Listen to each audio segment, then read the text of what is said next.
Gado Agro, com Kellen Severo. Oferecimento Ihara. Agricultura é a nossa vida.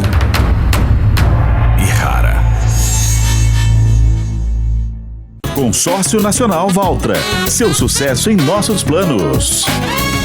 Olá, sejam muito bem-vindos ao Hora H do Agro, um programa onde discutimos e analisamos os temas que mais importam para o agronegócio brasileiro. Vamos aos destaques de hoje. Nicolás Maduro assina lei que anexa parte da Guiana à Venezuela. Nós vamos entender hoje os efeitos da tensão geopolítica na fronteira com o Brasil. E no Oriente Médio, Irã promete vingança após ataque de Israel à embaixada do país na Síria. Aumento de tensões contribui para a alta do petróleo, que já atingiu o maior preço de 2024. E mais, Rússia planeja cortar exportações de diesel.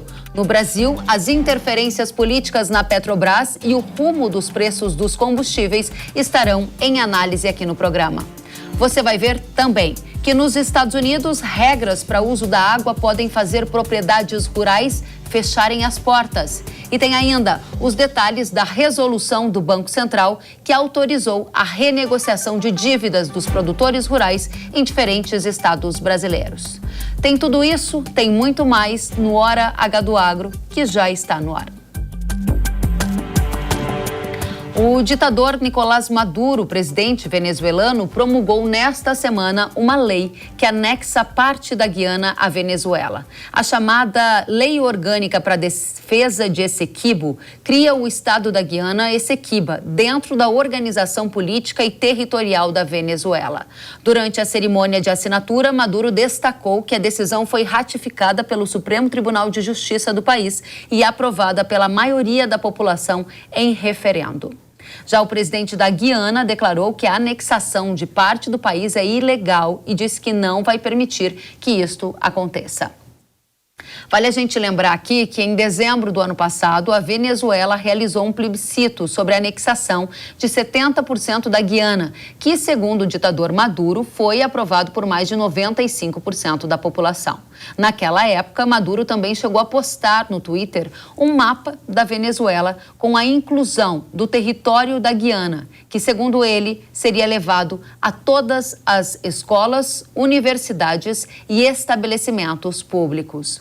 Os líderes da Venezuela e da Guiana chegaram até a realizar um encontro no arquipélago caribenho de São Vicente e Granadinas e ambos haviam concordado em não utilizar a força em nenhuma circunstância para resolver a disputa territorial. Para o Brasil, esse tema importa, já que o estado de Roraima faz fronteira tanto com a Venezuela como com a Guiana. Nessa tela, para quem nos acompanha pela TV, é possível ver a região do Brasil que faz fronteira com os países. E a área sinalizada em amarelo é a região da Guiana, que Maduro está anexando à Venezuela. O local é rico em petróleo, em minérios e em pedras preciosas e está sob o controle da Guiana desde que o país se tornou independente, em 1966.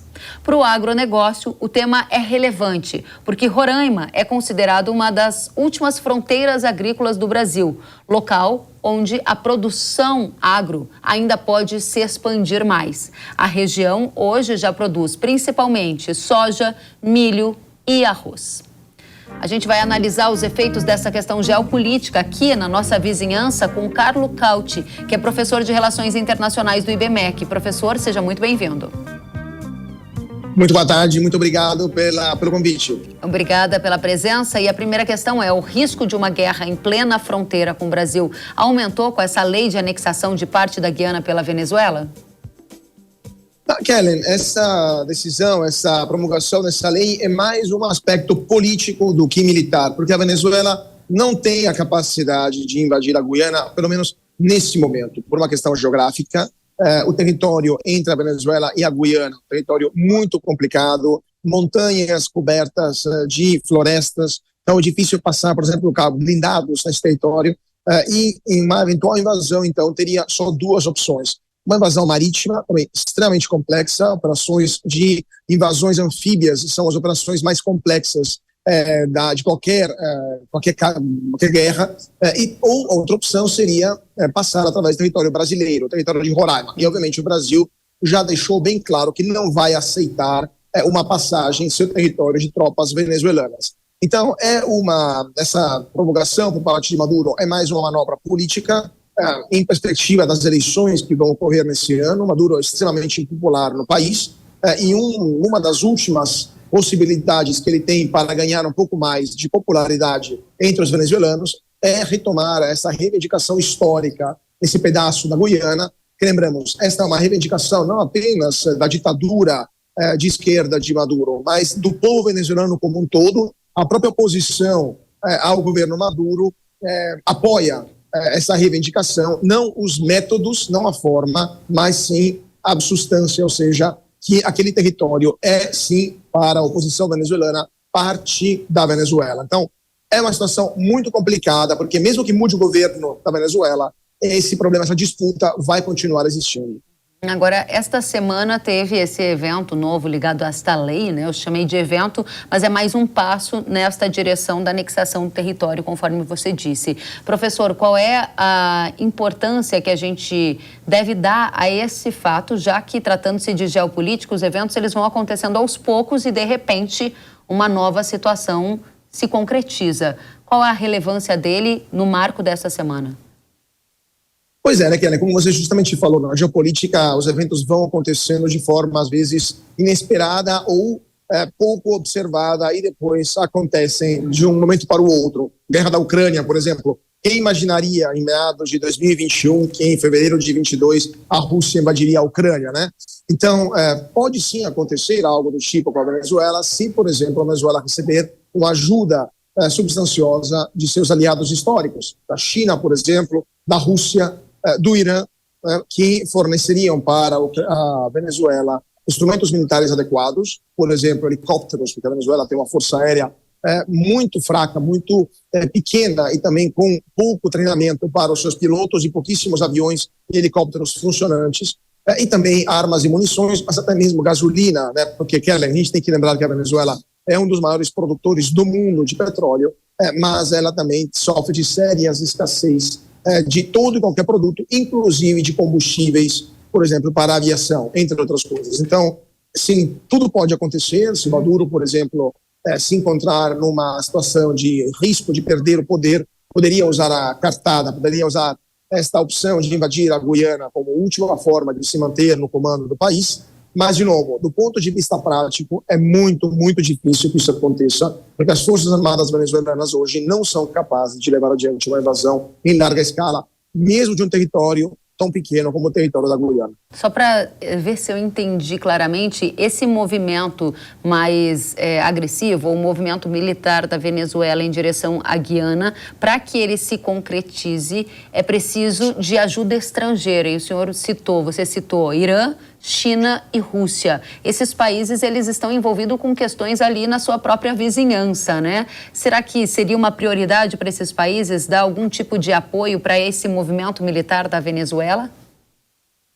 Não, prioridade não, mas seria uma possibilidade de criar um problema para os Estados Unidos do hemisfério ocidental. Porque caso haja um conflito entre a Guiana e a Venezuela, primeiramente empresas americanas do setor petrolífero acabariam envolvidas. Lembrando que a ExxonMobil ela está presente na Guiana e ela descobriu enormes jazidas na Guiana, 11 bilhões de barris de petróleo. Então, a Exxon, a sua valorização na Bolsa nos últimos anos derivou essencialmente dessa descoberta. Então, esta invasão envolveria empresas e cidadãos americanos que na Guiana trabalham, mas também seria um foco de conflito importante que os americanos deveriam olhar com atenção. Então, isso tiraria a atenção dos Estados Unidos, por exemplo, de outros cenários. A Ucrânia, mas também Taiwan, por exemplo, ou o Golfo Persa. Todos cenários onde os americanos hoje estão envolvidos, garantindo a defesa de atores locais, garantindo a defesa da Ucrânia, garantindo a defesa de Taiwan e garantindo a defesa de vários países árabes que hoje sofrem com a potencial ameaça do Irã. Então, mais um conflito numa região tão próxima aos Estados Unidos, com certeza seria, do ponto de vista geopolítico, uma tentativa de tirar a atenção americana de outros cenários muito mais relevantes, obviamente, para os Estados Unidos. Muito bem. Professor, antes da gente passar para os impactos no Brasil e no agro, que são elementos que interessam muito também a nossa audiência aqui, eu gostaria só de fechar um ponto aberto por você no que se refere à popularidade ou impopularidade de Maduro nas vésperas da eleição, sendo esse um dos fatores principais para a sua análise de ocorrência ou não de uma invasão militar da Venezuela à Guiana. O contexto atual é de uma grande impopularidade do Maduro? Ele vai enfrentar muitas dificuldades ou não, dado que há uma ditadura de esquerda lá? Qual é o cenário que você faz? Não, que Maduro é um dos líderes, se não o líder mais impopular das Américas, claro para todo mundo. A questão é que as eleições na Venezuela não serão eleições livres. Então, obviamente, o povo venezuelano não terá a liberdade de escolher quais serão os seus representantes, muito menos o seu presidente. Então, se hoje os venezuelanos pudessem votar livremente uma eleição livre, justa, pluripartidária, com voto secreto, uninominal, etc., unipessoal, etc., é óbvio que Maduro não seria reeleito. Se a gente pudesse também permitir que os venezuelanos que estão no exterior votassem também, eles também votariam contra Maduro, por exemplo. Agora, a questão é que Maduro está controlando o Tribunal Superior Eleitoral, a Corte Suprema de Justiça na Venezuela, todos os conselhos também, todas as autoridades que devem garantir que o voto seja, de fato, livre. E é óbvio que essa eleição será uma eleição fraudada. Não teremos observadores eleitorais na Venezuela, nem internacionais, nem de organizações internacionais como a União Europeia, muito menos de outros países. Então, é óbvio que Maduro vai ganhar essa eleição, até porque não está nem candidatos da oposição, tem basicamente porque a candidata Maria Corina Machado foi impedida de se candidatar e a sua sucessora, né, nomeada, que era uma filósofa, uma intelectual de 80 anos, também foi impedida de votar. Então, o medo do Maduro é cada vez mais evidente. Então, não teremos eleições livres na Venezuela, porém, Maduro pode colapsar, o regime de Maduro pode colapsar por outras razões. Por exemplo, por uma crise econômica tão devastadora que leve as pessoas a manifestar nas ruas. A União Soviética não colapsou por questões eleitorais, mas colapsou por questões ligadas à crise econômica continuativa. Então, essa poderia ser uma opção que Maduro acabaria tendo que usar a violência para tentar se manter no poder. Muito bem, professor. Agora, olhando para o Brasil, a gente está falando de um ambiente de tensão. Afinal de contas, a gente faz fronteira com esses países. Como o Brasil pode ser impactado diante de um cenário em que essas tensões aumentam e escala para um nível militar, conforme você falou, ou não, diante de um contexto em que fica essa atmosfera cinzenta no ar, que a gente não tem clareza de para onde as coisas vão? Primeiramente, a gente tem que deixar muito claro que o Brasil não está preparado para enfrentar uma situação como essa. Não temos forças militares suficientes para intervir em caso de um conflito entre a Venezuela e a Guiana. Os únicos blindados que o Brasil tinha capazes de intervir naquele cenário estavam no Mato Grosso, se não me engano, no Mato Grosso do Sul, Mato Grosso, e demoraram semanas para chegar, e nem todos ainda chegaram lá em Roraima. As tropas que estão na fronteira amazônica não têm capacidade suficiente, por exemplo, não têm armas contra blindados venezuelanos, armas antitanques, né, suficientes e suficientemente modernas. A Força Aérea Brasileira não tem capacidade de intervir naquela região de forma eficaz, ou seja, o Brasil deveria realocar recursos para a região norte do país e deveria modernizar as suas Forças Armadas para tentar simplesmente se posicionar como um ator, né, crível nesse contexto. Então, o Brasil hoje não tem nenhum tipo de capacidade de dissuadir uma invasão venezuelana. Dito isso, o Brasil tem capacidade de mediar essa situação, mas o problema é que um dos atores não quer mediar. Um dos atores, que é a Venezuela, simplesmente está atuando com outras lógicas, que são diferentes das lógicas do direito internacional, lógicas políticas para manter o ditador no poder. Então, não tem nenhum sentido e não faz nenhuma diferença o Brasil se sentar inúmeras vezes com os dois contendentes numa mesa e tentar mediar, porque não haverá nenhum tipo de negociação eficaz, terminando, o que prova, como você justamente falou no começo, os acordos que foram feitos no final do ano passado, em São Vicente e Grenadini, foram pontualmente violados pelo regime de Maduro. Então, não adianta se sentar com ditadores, porque eles não vão respeitar os acordos que eles mesmos assinaram. Muito bem, dentro desse contexto, a gente olha com atenção para essa condição ali na fronteira do Brasil, especialmente o estado de Roraima, que é uma fronteira agrícola, ou seja, um lugar onde o agro ainda tem potencial de se desenvolver mais. Lá tem produção de soja, tem produção de arroz, e esse cenário atual traz que tipo de efeito para essa fronteira agrícola e propriamente para o estado de Roraima? Com certeza uma redução nos investimentos, especialmente no setor agrícola, porque ninguém vai investir em um local onde não se sabe, por exemplo, não se sabe se o fornecimento de energia elétrica que lembramos vem da Venezuela, vai continuar, entre outras coisas, né? Lembrando que Roraima ainda não está completamente ligada ao linhão nacional de energia elétrica. Mas também temos questões ligadas a um possível aumento das tensões, ou também, por exemplo, a um possível aumento da imigração venezuelana. Lembrando que nos anos passados a gente viu em Roraima uma presença cada vez maior de venezuelanos que estavam chegando, que estavam fugindo da Venezuela. Hoje, 1/3 dos habitantes da Venezuela, mais de 30 milhões de habitantes, quase 40 milhões de habitantes, estão fora do país. Então, muitos vieram para o Brasil, muitos foram internalizados, isso teve um custo para o governo brasileiro, também criou problemas para o estado de Roraima, porque, obviamente, é um estado pequeno, com uma população reduzida, serviços públicos calibrados para essa população. Quando chega uma massa de gente, aquelas estruturas não dão conta, né? Isso cria uma série de problemas. Então, ninguém vai investir no local onde se tem toda essa incerteza daquilo que vai acontecer no futuro, pensando numa possível invasão venezuelana e um eventual uso do território brasileiro, justamente por Roraima, para que essa invasão possa se concretizar. Ninguém vai querer arriscar o seu capital, especialmente na área agrícola, onde é um capital por si só imóvel, né? Não dá para retirar rapidamente aquele capital. Ninguém vai arriscar o seu capital numa região como essa, ou seja, Roraima, por culpa das tensões provocadas por Maduro, está se tornando um estado cada vez mais pobre. Muito importante essa sua colocação. Professor, para a gente finalizar, na manchete que a gente convida a nossa audiência a refletir, está escrito assim: conflito na fronteira do Brasil, Venezuela vai invadir a Guiana? Deixo a resposta para a gente fechar essa entrevista com você. Essa é a pergunta de $1 milhão, né, Kelly? Porque ninguém tem uma resposta clara. Em fevereiro de 2022, 99% dos analistas internacionais, eu me incluo neles, não achavam possível uma invasão russa da Ucrânia, porque eles conheciam as capacidades militares da Rússia, as capacidades demográficas e as capacidades econômicas do país e as consequências que isso acarretaria. Mesmo assim, Putin invadiu a Ucrânia. Então, muitas vezes, nas relações internacionais, na geopolítica, os cálculos, vamos dizer, os meros números sucumbem frente à irracionalidade dos atores. Então, Putin vai perder a guerra da Ucrânia no longo prazo por uma questão numérica, por uma questão demográfica, por uma questão econômica, e a Rússia vai perder ainda mais o seu status de potência mundial por causa dessa guerra. Mesmo assim, Putin invadiu.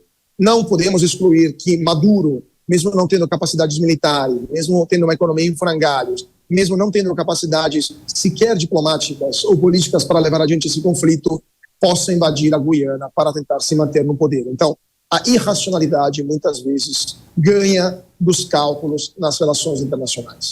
Em síntese, é bom a gente não diminuir a importância desse evento geopolítico que está acontecendo aqui na nossa fronteira e nos mantermos bastante atentos e vigilantes, né, professor? Muito obrigada pela sua presença mais uma vez. Carlo Cauti, professor de Relações Internacionais do IBMEC. Volte sempre. Sempre um prazer, Kellen. Até a próxima. Até a próxima. A Rússia planeja reduzir as exportações de diesel agora, neste mês. De acordo com reportagem da Bloomberg, os embarques russos devem cair para um menor nível em 5 meses. A decisão seria motivada por danos gerados à infraestrutura de diversas refinarias, depois de ataques realizados por drones ucranianos no mês passado. A Rússia é o principal fornecedor de diesel para o Brasil. Um levantamento feito pelo Centro Brasileiro de Infraestrutura, com base nos dados da Secretaria de Comércio Exterior, indicou que em 2023 a Rússia representava 50,4% das nossas origens de importação de diesel. Na sequência, aparecem os Estados Unidos, com 24,6% da fatia de mercado, Emirados Árabes, com 9,6%, seguido então por Índia e Arábia Saudita. Dada a importância da Rússia no abastecimento do diesel, a gente vai analisar a conjuntura do mercado de combustível para saber o que vem pela frente. O nosso convidado é o Pedro Rodrigues, diretor do Centro Brasileiro de Infraestrutura. Pedro, seja muito bem-vindo ao Hora H do Agro. Obrigado, Kelly. É um prazer falar com vocês. Da mesma forma, e a primeira pergunta é quais são os efeitos dessa decisão russa de diminuir a oferta de diesel. Primeiro, você acredita que isso vai acontecer? Segundo, que consequência isso traz para o Brasil, que é um cliente bem importante da Rússia, né, no mercado de diesel, por exemplo? Olha, Kelly, segundo as informações, né, vamos combinar que as informações da Rússia, assim como de outros países, né, da China, por exemplo, são informações difíceis de serem averiguadas, né, dado todo o contexto político e econômico que tem esses países. Mas vamos entender se essa informação realmente ter tido ataque, se as refinarias prejudicar, né, o fornecimento, a produção de diesel e, consequentemente, o fornecimento de diesel para o mercado global, que não é só brasileiro, né? A Rússia vende diesel para o mundo todo. Isso com certeza vai ter um efeito principalmente no preço aqui, né? Hoje a gente está tendo um diesel com a defasagem menor do que poderia estar, principalmente pela entrada de diesel russo, né, a preços mais baratos, a preços mais competitivos do que o diesel de outros países, né? A gente é importador de diesel aqui no Brasil. Então, se a gente tem um diesel entrando a preços mais baratos, significa que o consumidor acaba pagando também, né, diesel mais barato. A gente já teve no passado uma outra situação parecida, na qual a Rússia também falou, né, também foi a público e disse que ia cortar o fornecimento de diesel em razão de queda nos estoques internos. Naquele momento, o que aconteceu? A Rússia estava vendo que o diesel dela vinha dominando o mercado, né, em razão dos embargos comerciais que o país estava vivendo, e simplesmente cortando, né, diminuindo as exportações, fez com que o aumento do preço acontecesse, melhorando assim, né, a arrecadação para as empresas e para o Estado russo. Então vamos acompanhar para entender até que ponto essa informação vai se concretizar no futuro. Agora, sem dúvida, para o Brasil, para o mercado de diesel hoje brasileiro, o corte de produção na Rússia pode acarretar aí um problema de preço, né, de aumento de preço, ou até, quem sabe, né, de possíveis, né, desabastecimentos, se a Petrobras continuar não acompanhando o preço do mercado internacional e vendendo combustível mais barato aqui dentro. Muito bem, Pedro. Dentro desse cenário que você coloca, a gente está aqui dentro de uma possibilidade da Rússia diminuir as exportações de diesel, e aí você analisou os efeitos colaterais. Agora, o que não é possibilidade é o fato que marcou a semana também, que foi a alta do petróleo. Te convido e a toda a nossa audiência para acompanhar nessa arte que a gente vai exibir agora. O preço futuro do petróleo para julho registrou uma alta de 18% na Bolsa de Londres, agora nesse ano, e nesta semana alcançou $90 o barril. Isso significa o maior patamar de preço do ano para o petróleo. E aí a pergunta para você é: o que explica essa puxada para cima no preço do petróleo? Tem alguma coisa a ver com essa possível questão da Rússia? Tem a ver com o Oriente Médio? O que está acontecendo, afinal? Kelly, olha, o petróleo ele é um produto de extrema volatilidade de preço, né? E quando você tem uma volatilidade de preço nesse produto, ela é explicada por dois motivos.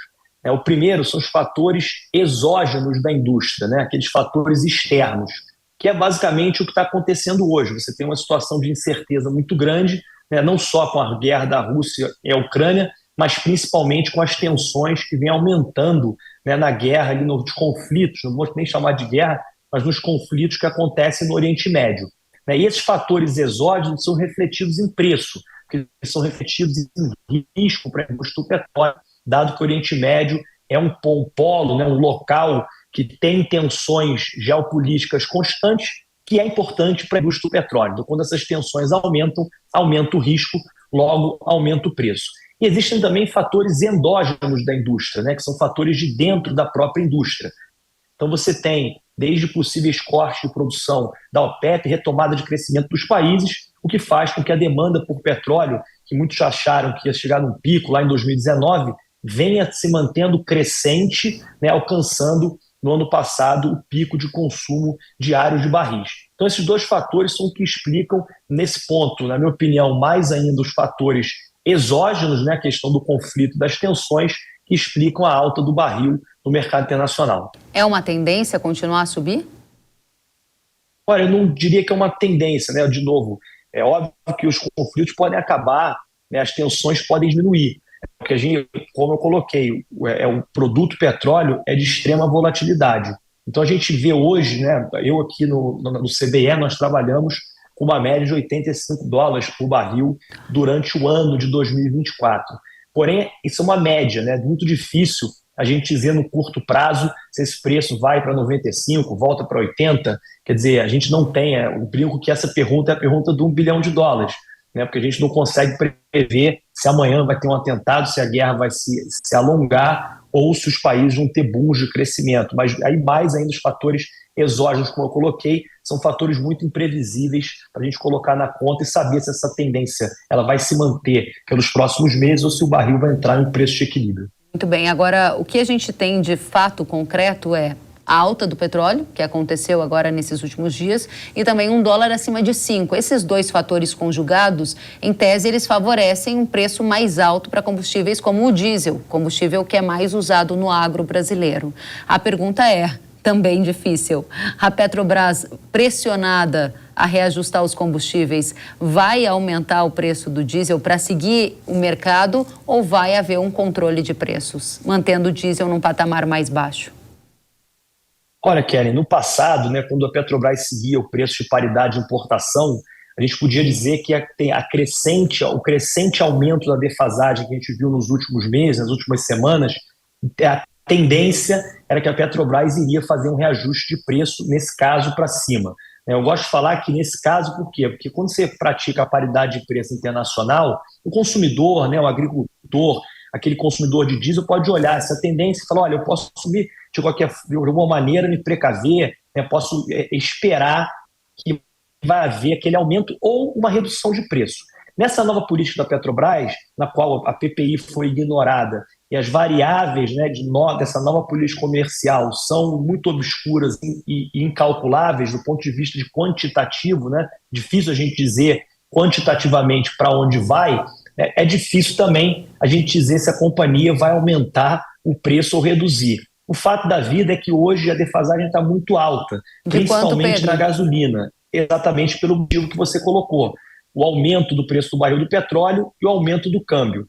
A defasagem do diesel não aumentou tanto em razão também do que a gente já falou, da importação do combustível da Rússia. Se essa importação for diminuída, a gente pode ver uma defasagem ser aumentada. E aí é esperar o jogo da Petrobras para ver se ela vai aumentar o preço para o consumidor brasileiro. Muito bem, a defasagem do diesel está em quanto? Só para a nossa audiência se preparar, se eventualmente vier um aumento, vai ser na casa de quanto? O último número, né, que a gente está analisando, a defasagem está em torno de 6%, 7%. Mas volto a falar, essa defasagem está principalmente nesse patamar em razão da inundação do mercado pelo diesel russo. Então vamos ter que esperar esses dois fatores, não só o preço do barril, mas também se é verdade, né, que as exportações da Rússia, importações brasileiras desse produto vão ser diminuídas. Em outras palavras, o que você está dizendo é que não dá para cravar que o preço do diesel vai subir, porque todos esses fatores, seja uma redução na oferta de diesel russo, seja um reajuste de preço pela Petrobras, são fatores que não têm uma regra clara que a gente possa antever o movimento de mercado, é isto? Na verdade, Kelly, eu diria que dá para cravar que se a gente olhar esses dois fatores, os fatores mercadológicos, a Petrobras, se for mexer em preço, deveria aumentar o preço. Isso dá para cravar. O que não dá para cravar é quando a Petrobras vai fazer e se ela vai fazer em razão dessa nova política de preços, e como eu coloquei, uma política de preços pouco transparente e obscura. Porque no final, como você colocou, ela acaba sendo ruim para o consumidor. A gente tem que entender que a transparência nos preços, principalmente em preços como a gasolina, como o diesel, né, que são preços dados pelo mercado internacional, elas são benéficas ao consumidor. O consumidor consegue se precaver, o consumidor consegue se projetar. E principalmente, quando você tem essas artificialidades, você não consegue mais a transparência, não consegue mais se proteger no sentido de se planejar, você também cria essa artificialidade que quando o preço sobe, você não sabe se o produto vai subir, e quando ele desce, você também não sabe se vai descer, né? Porque a transparência ela funciona não só para o mal, que é a subida de preço no caso do consumidor, mas também para o bem, quando o preço cai. Então, para mim, essa política ela é ruim. Então, eu diria que hoje é difícil a gente saber, não por razões de mercado, mas sim por razões da nova política de preço da companhia Petrobras. Dentro dessa lógica de raciocínio que você está seguindo, que traz para a gente que se houvesse um acompanhamento fiel do mercado, a gente teria sim uma possibilidade de preço de diesel em alta no curto prazo. Porém, a gente tem visto cada vez mais uma interferência também política na Petrobras. Inclusive, foi um dos fatores que marcou o noticiário nesta semana, a possibilidade de troca no comando da Petrobras para um nome mais próximo à política, que eu diria de intervenção adotada pelo PT em outros governos. Na prática, isso impediria o preço do diesel de subir, porque há uma tendência de controle de preço de combustível se mudar a direção da Petrobras? Olha, é difícil a gente saber, né? Porque sempre que tem um aumento de preço do petróleo, aumento do câmbio, né? Essa tempestade perfeita, historicamente, não é no governo Lula, não é no governo Bolsonaro, em todos os governos, sempre existe essa pressão em cima do presidente da Petrobras, em cima da companhia, pelo reajuste. Se a gente seguisse as regras de compliance, né, que foram desenhadas lá em 2016 pela lei das estatais, né, que tirou a Petrobras, colocou a Petrobras do ponto de vista de uma blindagem maior da política, dos políticos e da intervenção, a gente diria que não importa quem fosse para lá, se fosse o político A, o técnico B ou o funcionário C da companhia. Porém, o que a gente tem visto é uma flexibilização muito grande dessas regras de governança, né, desde liminares no Supremo até nomes que são indicados para o Conselho, nomes para a diretoria, que, em tese, se a gente fosse seguir a lei das estatais lá de 2016, seriam impedidos de assumirem esses papéis. Então é difícil a gente dizer até onde vai essa flexibilização. Ao que tudo indica, o governo Lula ele tem um grau de interferência e quer um grau de ingerência na companhia maior.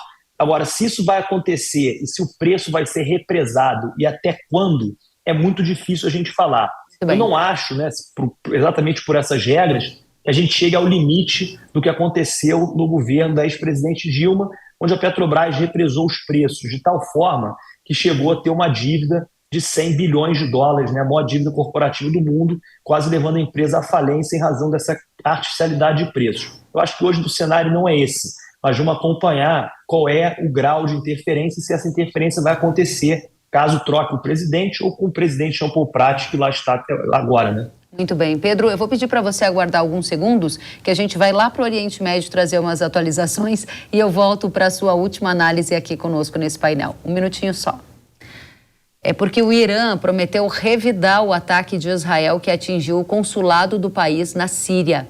Na semana, um bombardeio atribuído a Israel deixou 8 mortos, entre eles 2 generais iranianos e 5 militares. O líder supremo do Irã disse que, abre aspas, fará com que lamentem pelo crime e por atos similares, fecha aspas. Já as autoridades israelitas se recusaram a comentar o ataque.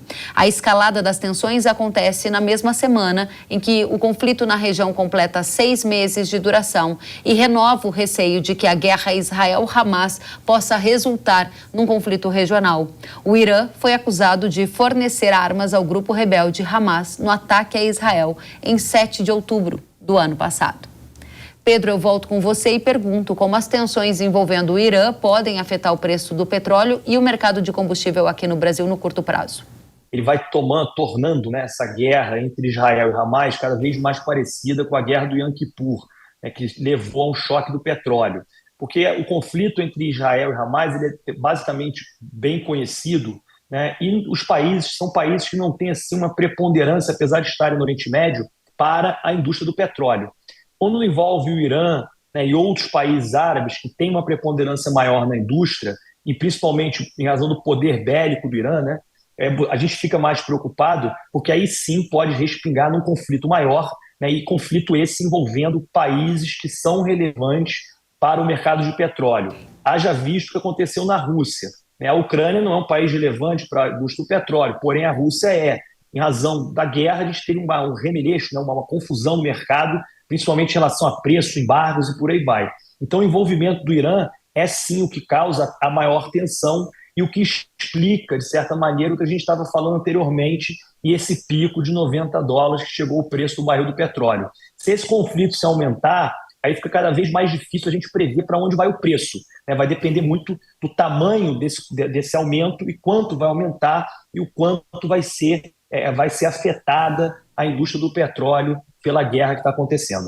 Muito bem. Pedro Rodrigues, diretor do Centro Brasileiro de Infraestrutura, obrigada pela companhia e volte mais vezes. Obrigado a vocês, é sempre um prazer estar aqui. Até a próxima. E depois do intervalo, você vai ver que a restrição ao uso de água pode fechar propriedades rurais. Isso lá em Oregon, nos Estados Unidos, onde agricultores temem que o excesso de regulações os faça parar de produzir. E no Brasil, os detalhes da renegociação de crédito rural autorizada pelo Banco Central. Tem tudo isso, tem muito mais já já. Eu espero você.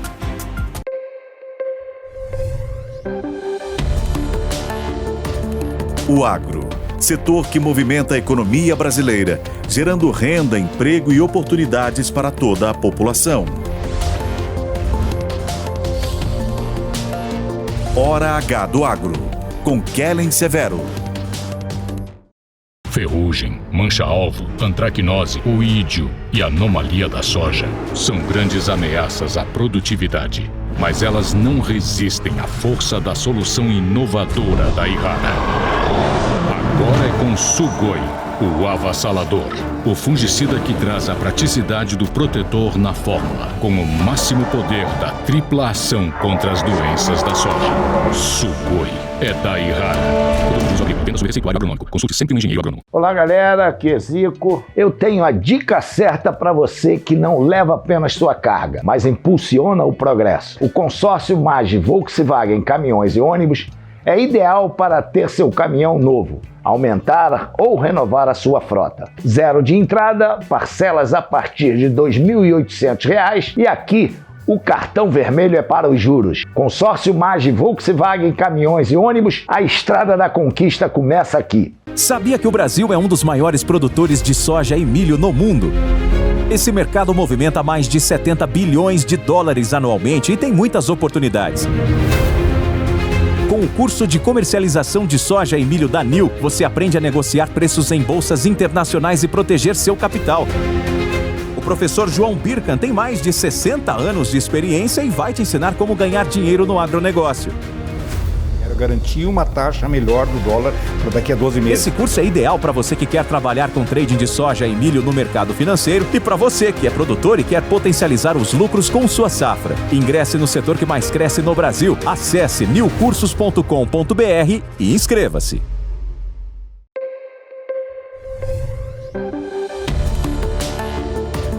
O agro, setor que movimenta a economia brasileira, gerando renda, emprego e oportunidades para toda a população.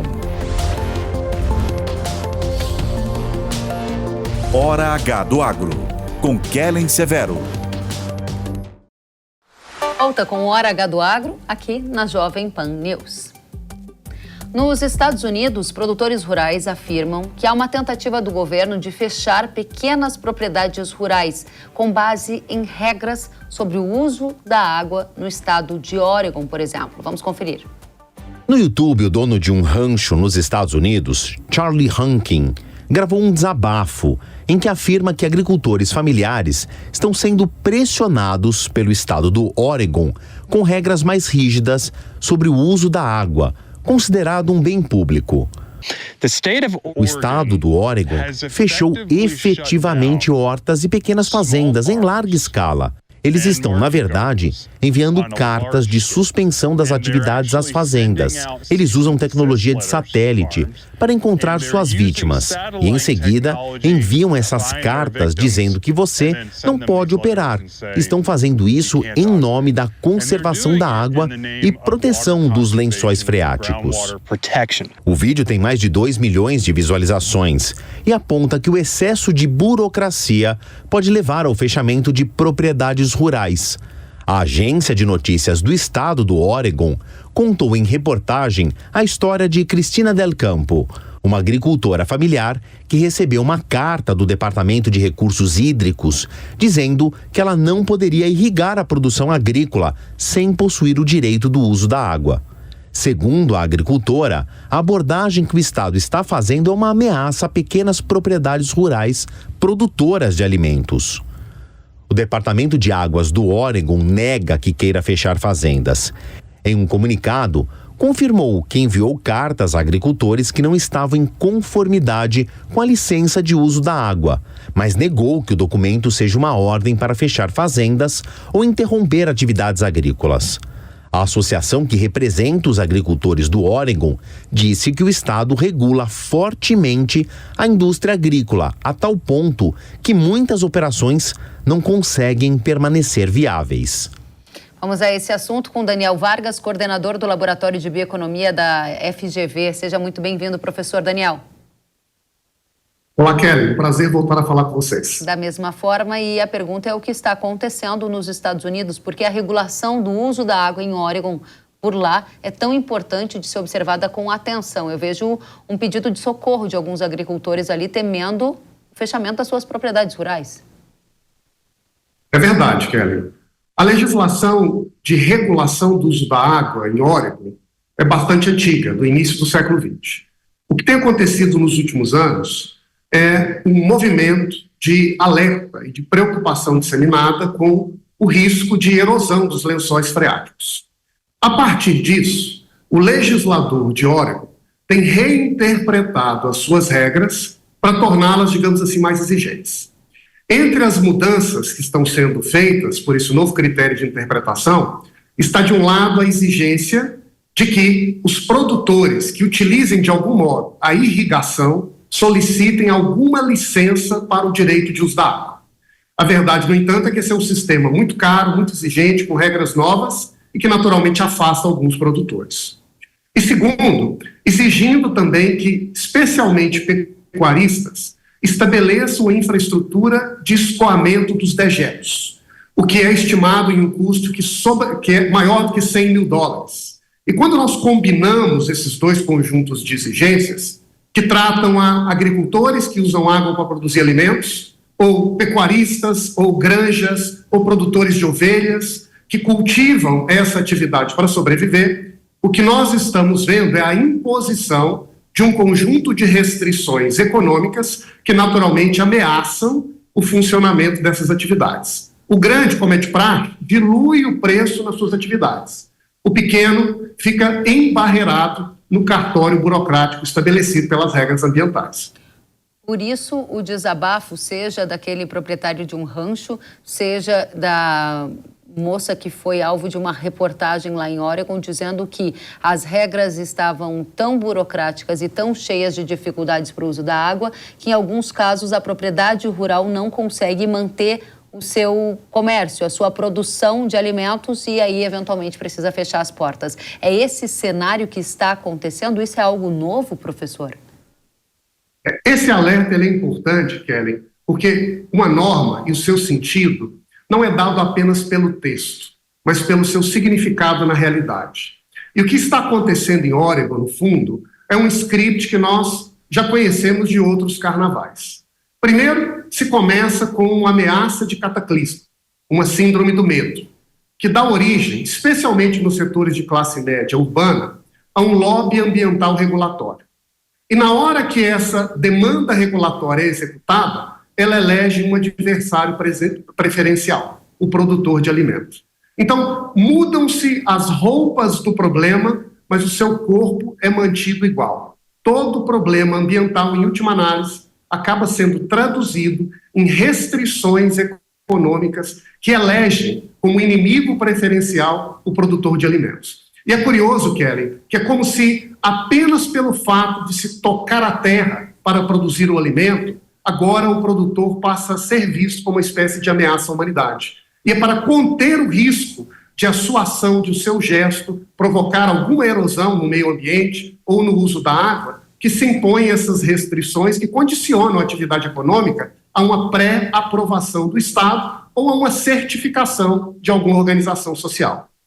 Muito interessante o que você está trazendo para a gente. Me parece que é um estrangulamento acontecendo, porque essas pressões vêm de vários lados, elas mudam de roupa, mas elas continuam na mesma lógica de vilanização, muitas vezes, da produção de alimentos. Inclusive, professor e todos que nos assistem, a gente tem uma arte que mostra que o estado de Oregon, lá nos Estados Unidos, está propondo criar leis mais rígidas para o uso da água lá no estado. O próprio governo admitiu que, caso essa regra entre em vigor, vai ficar mais difícil obter a licença do uso da água. E quem conseguir terá que pagar um valor mais alto, diz o texto. A pergunta objetiva é: essas regulamentações mais rigorosas, ou até apenas regulamentações para o uso da água, elas estão acontecendo nessa proporção que pode ser proibitiva da produção agrícola apenas nesse estado do Oregon, lá nos Estados Unidos, ou elas fazem parte de um movimento global em que você já começa a observar a água no centro de outras discussões dessa mesma lógica? Olha, na verdade, as preocupações com a água têm se tornado uma preocupação e um tema central em inúmeros estados americanos, na Europa e cada vez mais também na América Latina. Nós costumamos dizer muitas vezes, Kellen, que quando um problema acontece uma ou duas vezes, é um problema técnico, para ser resolvido pontualmente. Quando um problema se repete várias vezes em um mesmo continente ou em um mesmo tema, nós temos um problema de um padrão repetitivo e, portanto, de uma regra ou de uma instituição. Mas quando nós temos um problema que se repete disseminadamente em contextos e países diferentes, mudando os focos, mas, de certo modo, revelando a mesma maneira de olhar para o adversário, para o encaminhamento da solução, o que nós temos é um problema cultural, um problema moral. E nesse ponto, o desafio é da gente revelar, expor o que está em jogo nesse tipo de agenda que usa informações, em alguns casos, verídicas, preocupações, em alguns casos, legítimas, para se criar uma espécie de segmentação comercial, que privilegia um conjunto de atividades, um conjunto de produtores e exclui muitos, criando com isso enormes ameaças e problemas muitas vezes maiores do que aqueles que originalmente se queria resolver. Professor, o senhor disse que a gente precisa expor a questão que está ali no cerne, né? Qual é essa questão que precisa ser exposta? Vamos aproveitar esse espaço aqui para a gente debulhar essa questão, e a minha pergunta mais específica ainda é: o que o agro do Brasil precisa compreender sobre esse contexto todo que estamos aqui tratando? Sem meias palavras, Kelly. O mundo elegeu nos últimos anos o produtor de alimentos como inimigo preferencial do clima. Nós temos, ao longo dos anos, uma compreensão de que as mudanças climáticas provocam alterações no planeta. Nós temos a compreensão de que é importante gerir e usar adequadamente os recursos naturais. Na hora de estruturar um caminho da solução, na hora de repartir os custos entre as atividades, entre os setores para essa chamada transição verde, o mundo optou por descarregar nas costas de quem produz alimento a responsabilidade pelos danos do planeta. E ao fazer isso, a gente comete uma série de erros gravíssimos, cuja conta nós mesmos podemos acabar pagando com juros e correção. Porque nós sabemos que o produtor é a base do alimento. E o alimento não é apenas importante para nos nutrir. O alimento é a base da economia do interior do mundo. Cidades do interior americano são movidas pela produção de alimento. O comércio local, o transporte local, a cooperativa local, a comida das escolas e dos hospitais locais, a cultura local gira em torno da produção de alimentos. E no Brasil não é diferente. Quando se elege o produtor como adversário preferencial, o que também se está fazendo é atacando um modo de organização de vida que baseia a vida de comunidades, que é rodeado de valores e que acredita na confiança entre as pessoas como caminho para a criação de uma prosperidade coletiva. Se isso tudo entra em xeque, o que sobra é o mundo da desconfiança, do medo, do cerceamento, que apenas tenderá a construir miséria, desconfiança, ódio, animosidade que não interessa a ninguém. Professor, muito bonitas as palavras e a reflexão, se não fossem preocupantes pelo teor do seu conteúdo. A pergunta que fica é, como essa discussão envolvendo a restrição ao uso da água já chegou ao Brasil? Ela já chegou? Em que medida e proporção ela se assemelha ao que está acontecendo em Oregon, nos Estados Unidos? Eu acho que no Brasil o debate é diferente. Porque o que acontece entre nós é que a nossa fonte prioritária de geração de água são as chuvas, em particular alimentadas pela evapotranspiração da Amazônia. Então, na medida em que avança o desmatamento e muda o ciclo hidrológico, nós também reduzimos a irrigação natural que nós recebemos do ar, sobretudo naquelas áreas de produção de lavoura, no centro-oeste, muitas vezes também em outras partes do Brasil. Então, no nosso caso, nós temos uma outra dinâmica e outra preocupação. E no nosso caso, a raiz do problema é a criminalidade que destrói a floresta. Muito bem, professor. Essa é uma questão que a gente vai voltar a tratar, seja sobre essas restrições ao uso da água que acontecem em outras regiões, não só nos Estados Unidos, e sobre esse debate que o senhor coloca muito bem aqui no Brasil. Muito obrigada pelo seu tempo, por nos ajudar a iluminar esse tema. Daniel Vargas, coordenador do Laboratório de Bioeconomia da FGV. Volte sempre, professor. Eu que agradeço a disposição. Obrigada. E o agronegócio, vocês sabem que nesta temporada atual está enfrentando algumas dificuldades. Entre elas, a quebra de safra em função de adversidades climáticas e o recuo nos preços de commodities e produtos como leite, como carne, por exemplo.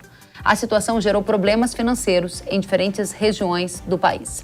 Por isso, o Banco Central publicou nesta semana uma resolução com os detalhes sobre a renegociação de parcelas de crédito rural de investimento, com vencimento em 2024, para agricultores familiares, médios, com contratos com o BNDES e também outras fontes com recursos equalizados pelo Tesouro Nacional. Essa medida ela atende soja, atende milho, atende pecuária de carne e pecuária de leite, contratadas e em situação de adimplência até 30 de dezembro de 2023. A gente separou algumas telas para quem nos assiste pela TV entender quais culturas e estados poderão renegociar esses créditos. Em Goiás e Mato Grosso, a produção de soja, de milho e bovinocultura de carne estão inseridas. Em Minas Gerais, a bovinocultura de carne e de leite. Em São Paulo, no Paraná, no Rio Grande do Sul, Santa Catarina, temos soja, temos milho, temos bovinocultura de leite incluída nesse pacote de renegociação. Agora em Rondônia, Roraima, Pará, Acre, Amapá, Amazonas e Tocantins, bovinocultura de carne é que está incluída. Em Mato Grosso do Sul, produção de soja, de milho e bovinocultura de leite e de carne. No Espírito Santo e também Rio de Janeiro, temos a bovinocultura de leite. Essa resolução com as regras para a renegociação das dívidas entra em vigor no dia 15 de abril. E a CNA, que é a Confederação da Agricultura e Pecuária do Brasil, orienta que os agricultores já procurem os bancos para renegociar os contratos de financiamento, já que o prazo para formalização junto aos bancos vai até o dia 31 de maio. Essa medida é bem-vinda para dar fôlego ao setor agro, que enfrenta dificuldades financeiras no momento. A gente vai analisar esse tema com o Guilherme Rios, que é assessor técnico da Comissão Nacional de Política Agrícola da CNA. Guilherme, a primeira pergunta é como a CNA analisou essa renegociação de dívidas anunciada. Foi suficiente para atender as demandas dos agricultores? As medidas que foram anunciadas na semana passada pelo Conselho Monetário Nacional, embora não seja aquilo que o setor demandou, elas vão ajudar alguns produtores que estão com dificuldades momentâneas em arcar com seus financiamentos. O que foi anunciado é que o produtor que tem parcelas de investimento vencendo em 2024 vai poder jogar essas parcelas que estejam adimplentes para um momento posterior, desde que liquide os encargos desse ano. O que foi anunciado, embora a gente entenda por conta das dificuldades orçamentárias, vai sim atender um grupo de produtores, porém, muitos deles ficaram desamparados em diversas cadeias que não foram anunciadas nessa resolução e diversos estados também estão necessitando dessas medidas. A CNA, inclusive, há alguns meses já havia solicitado medidas de renegociação, prorrogação para atividades de agricultura e pecuária, inclusive do período que teve a maior dificuldade com o clima, que foi em 2023. Então a gente solicitou renegociações e prorrogações para custeio e investimento, mas também do ano passado. O que foi anunciado agora é uma medida apenas para parcelas de investimento que irão vencer em 2024. Então, todos aqueles produtores que tiveram problemas pontuais no ano passado, principalmente com o custeio, não foram atendidos. Então, a medida, embora seja positiva, venha ajudar um grupo de produtores, ela não vai atender ao todo daqueles que estavam com dificuldades, principalmente aqueles que tiveram problemas com seca ou excesso de chuva em algumas regiões por conta do fenômeno El Niño. Guilherme, qual o volume de crédito em valores que vai ser renegociado? Dá para ter uma ideia? E qual é o impacto que isso vai gerar efetivamente no agro? A medida que foi anunciada, ela tem uma estimativa de custo de 1,3 bilhões ao Tesouro. Esse dinheiro ele vai possibilitar renegociar em torno de 30 milhões em parcelas. É um volume de crédito considerável que vai fazer com que esse produtor consiga jogar essas parcelas para um momento posterior no futuro e ter uma tranquilidade momentânea ali financeiramente para se organizar e voltar a produzir por conta dessas dificuldades que ele teve no ano passado, não só por clima, mas por dificuldades de mercado também. Muitas das commodities, a carne e o leite tiveram uma queda de preço significativa. Então isso vai dar esse fôlego para o produtor e, consequentemente, vai ajudar a sociedade como um todo. O agro, ele gera um grande número de empregos, o agronegócio é responsável por 1/4 do PIB. Então, o que foi anunciado, embora seja uma medida que não está atendendo toda a necessidade, ela vai sim ajudar a sociedade como um todo. Então, é uma medida positiva que vai ajudar o produtor, vai ajudar quem depende dos empregos do agro e a nossa economia também ao longo de 2024 e vai fazer com que esses produtores consigam acessar crédito novamente ali na safra 2024-2025. Muitos produtores rurais consideraram que ficaram de fora dessa renegociação. As parcelas de custeio, como por exemplo você disse, não vão ser renegociadas. O que vocês planejam fazer nesse sentido enquanto CNA, enquanto representação do agro?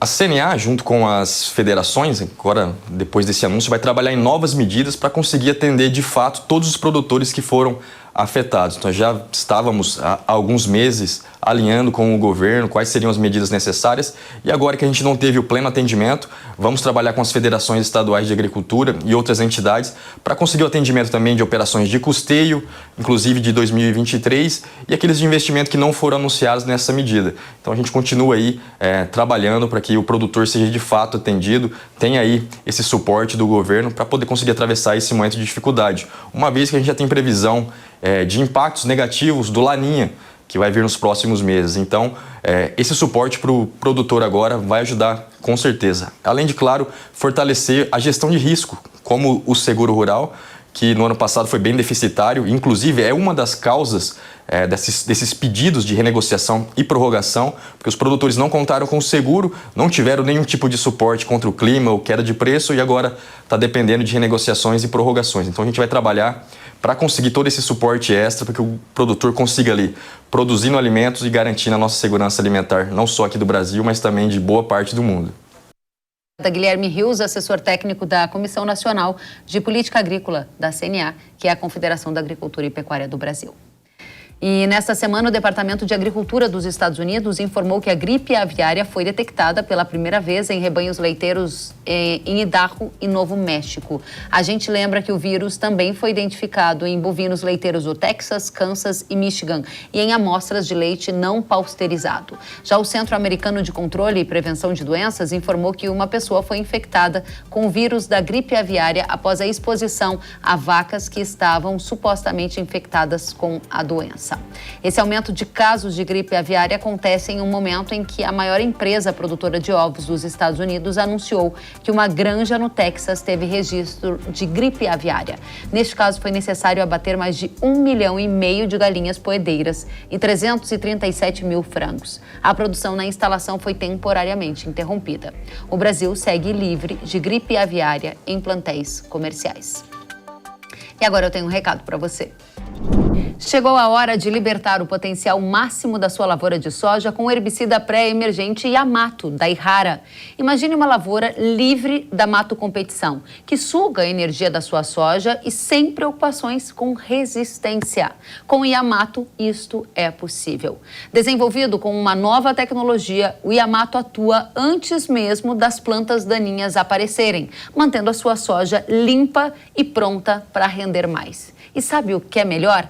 Yamato não afeta a cultura subsequente, garantindo segurança e alta seletividade. A sua lavoura limpa por mais tempo, proporcionando maior produtividade. Com o Yamato, você tem o melhor controle das principais plantas daninhas graças à formulação de última geração. É o poder da inovação aliado à eficiência que só a Ihara oferece. Liberte-se da Mato Competição. Liberte-se das preocupações. Escolha Yamato para uma lavoura mais limpa, mais produtiva e mais rentável.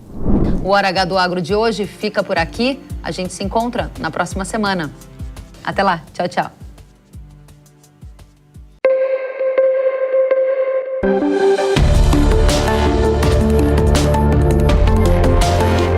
Hora H do Agro, com Kellen Severo. Oferecimento Ihara. Agricultura é a nossa vida. Ihara. Consórcio Nacional Valtra. Seu sucesso em nossos planos. Realização Jovem Pan News.